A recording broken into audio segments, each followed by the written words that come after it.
First of all, the title. I would like to add a word to it. I would like to add the word global indifference.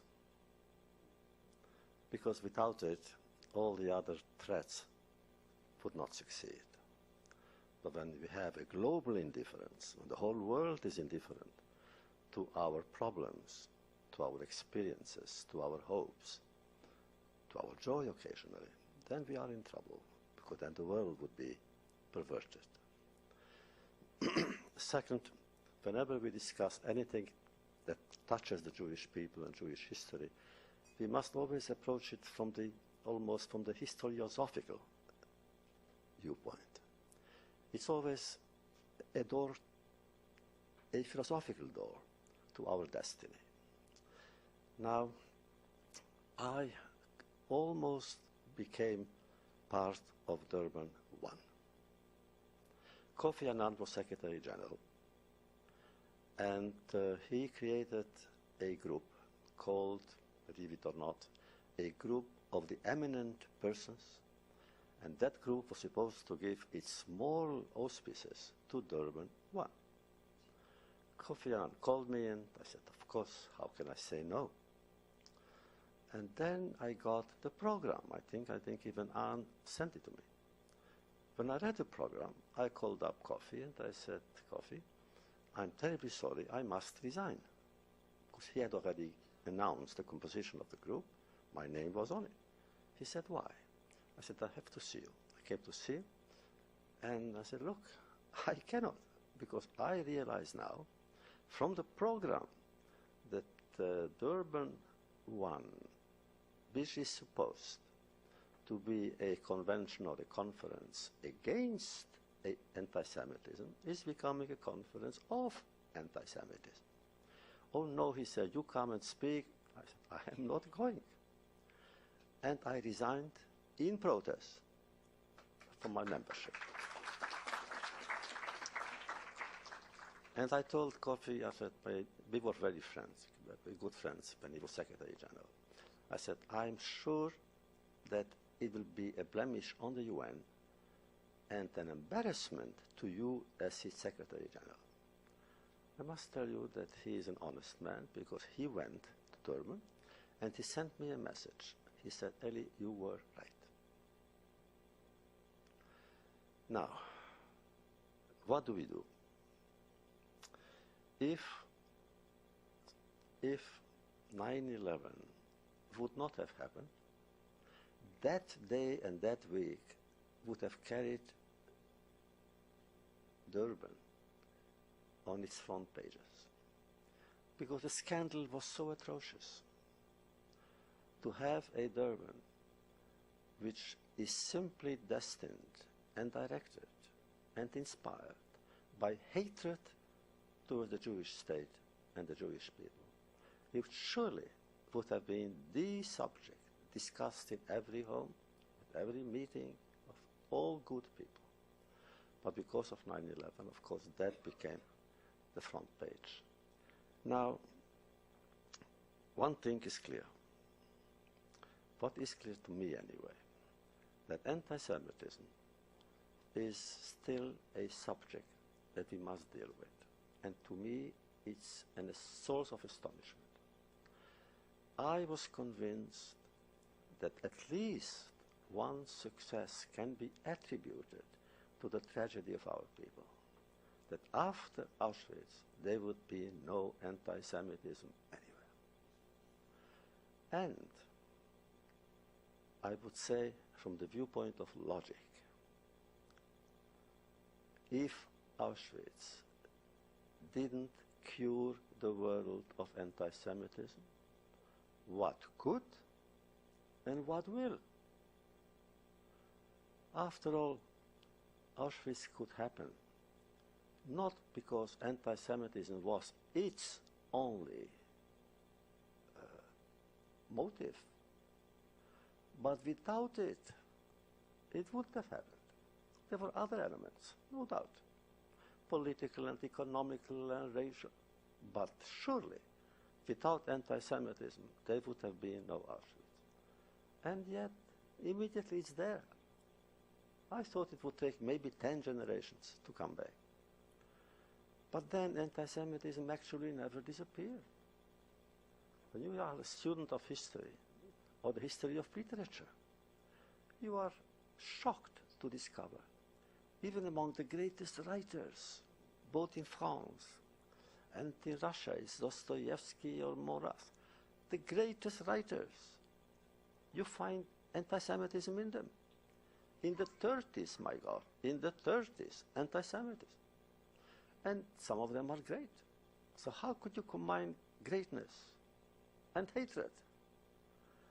Well, we are an exception. We have always been. And of course, anti-Semites denounced our feeling of superiority. But then I learned, at least in my lifetime, never to allow the enemy to define my Jewishness. I am defined as a Jew because we are all children of Abraham and Isaac and Jacob, and students of Rabbi Akiva and students of the great Baal Shem Tov. That defines me, not the enemy. The enemy may do whatever he wants, whatever they want. I will not allow them to touch the substance, the core of my identity, my inner identity, which is simply I am a son of the Jewish people. Why then do they go on? Because they are convinced that if they were to go on and on and on, somehow it will not only change the world, it will change us in our own eyes. That really, are they that stupid to think that because of what they say, I will change? The stupidity. But then anti-Semitism is stupid. To say, what do they say? That we control the whole world. As you say in Yiddish, Halevai. I wish it were true. When they do that, I say them, give us the world for 1 century. I promise you that when we'll give it back, it won't be worse. But they believe it. They believe that we control Wall Street naturally. We control all the theaters, we control the literature, we control everybody. Now mind you, there was a time in one land at last and at least, the Weimar Republic. The Weimar Republic really had everything controlled by Jews. Who was the director of the best theater? A Jew. Who was in the bank? Nationally a Jew. Who controlled the most important newspapers? Jews. So for a few years, somehow, they did what they thought they were doing.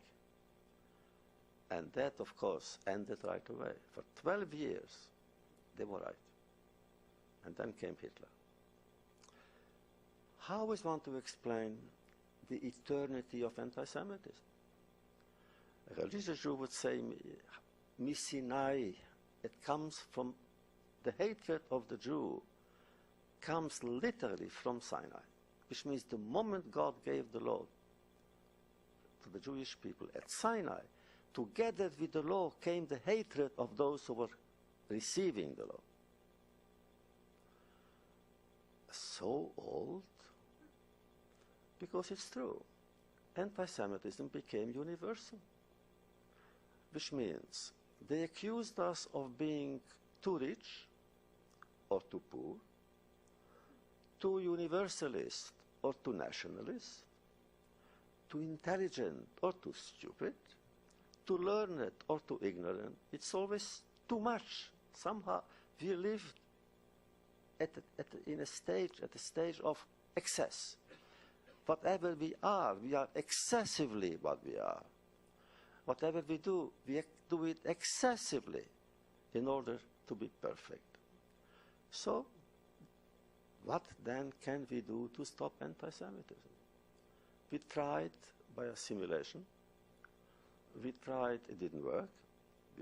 We remained a people, rich with its heritage. We tried everything, but it didn't work.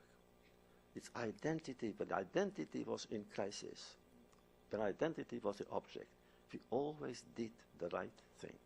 We defined ourselves from within.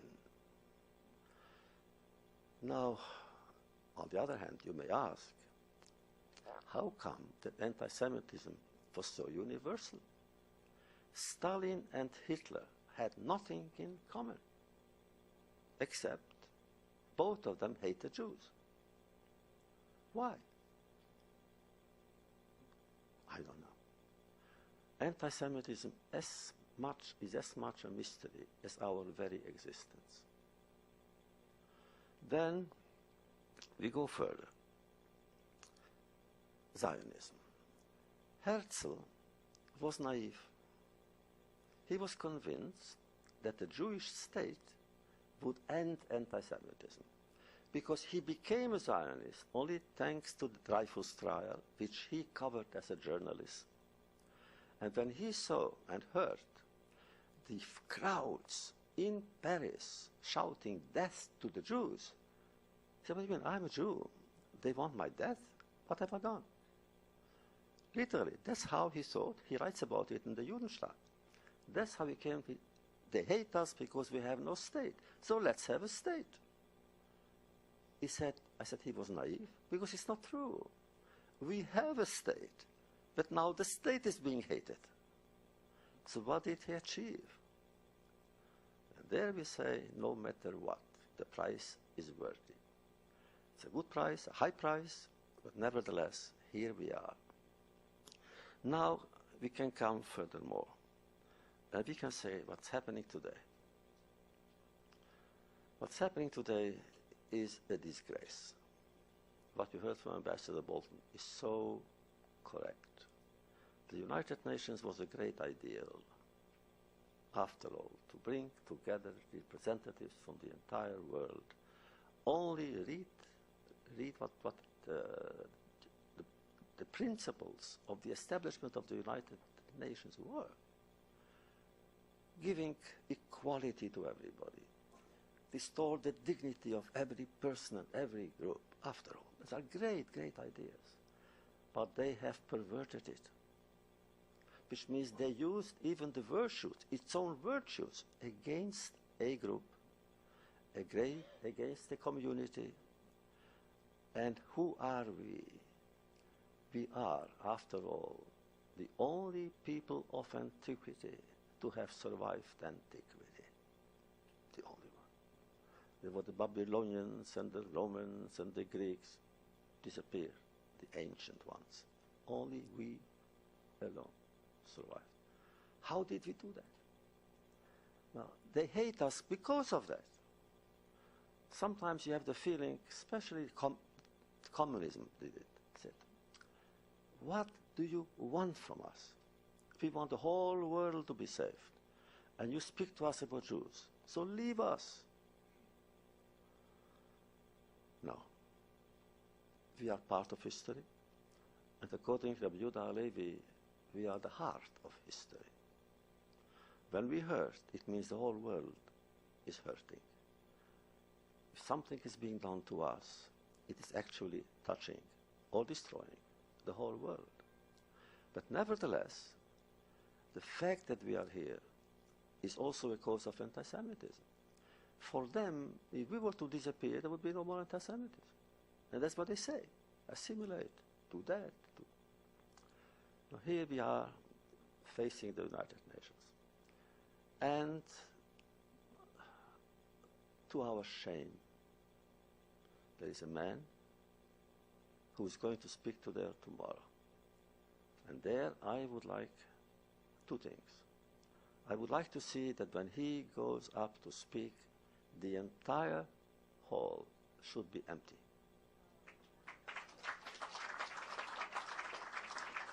Just like that.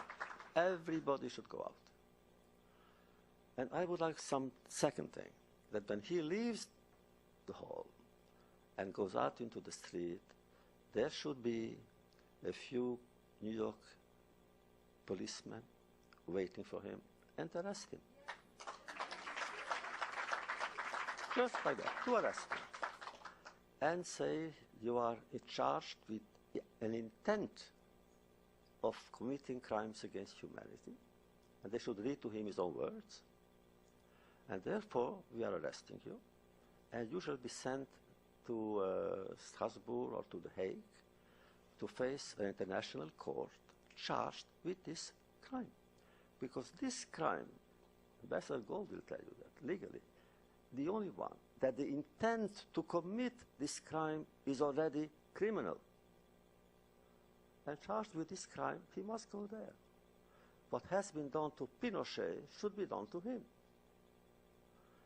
Now, will the United Nations protest? Let them. Ahmadinejad had the audacity to become a Holocaust denier on one hand, simply to say it hasn't happened, and he continues, it will happen, and he will be responsible for it. This is what he wants.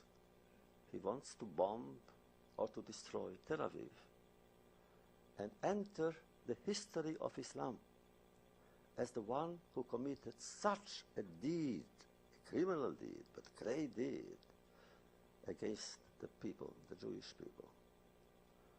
And therefore, whatever you do here, and we are all doing here, really is, I think it's important. Will it help? I hope so.